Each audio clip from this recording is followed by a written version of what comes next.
In this video, we will learn how to overcome lust using the timeless teachings of Stoic philosophy. In particular, we will dive into 3 key techniques to overcome any desire such as lust.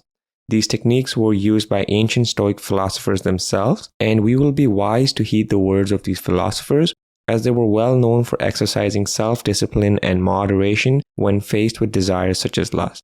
So with that said, let's get right into it. Now, technique number 1 is to evaluate the consequences.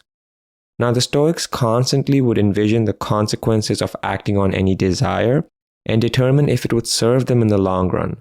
As Emperor of Rome and a Stoic philosopher himself, Marcus Aurelius would weigh what acting on each desire would mean to him as an emperor and whether he would regret it in the future and for the future of Rome. By breaking your desires such as lust into a form of functional analysis of pros and cons, we are able to make a rational decision on them. So when faced with a strong desire such as lust, ask yourself, what are the long-term pros and cons of acting on this desire? Maybe even write them down if you're able to. By understanding the consequences, we are no longer a slave to our desires. So that's technique number 1. Now, technique number 2 is to break desires down.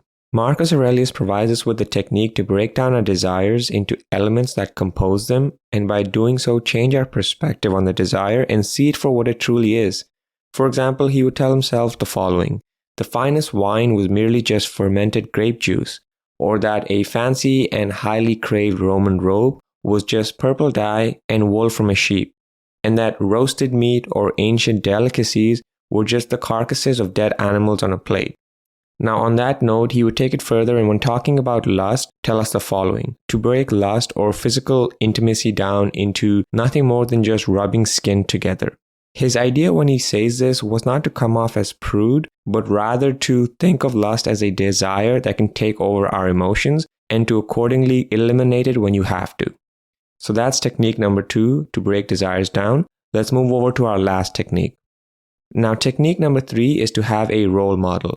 The Stoics were well known for contemplating the character of wise men that they admired.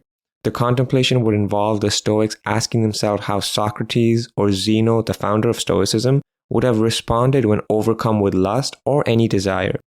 The idea here is to always imagine as though you are being watched by your idols and act accordingly as if you had to answer to them. That being said, once you have imagined a role model, ask yourself the following 3 questions when faced with difficult desires such as lust. Number 1, what would your role model tell you to do? Number 2, how would they have handled this desire themselves? And then finally, how would they respond to how you are handling the desire? By asking yourself these questions, you're going through a mental checklist of what the men that you admire would have done and how you should act accordingly. So there you have it then. That is how we overcome our desires using the teachings of Stoic philosophy. If you enjoyed this video, please feel free to like and share. Oh, and if you're interested in more Stoic content, consider subscribing. Thank you, and I'll see you in the next one.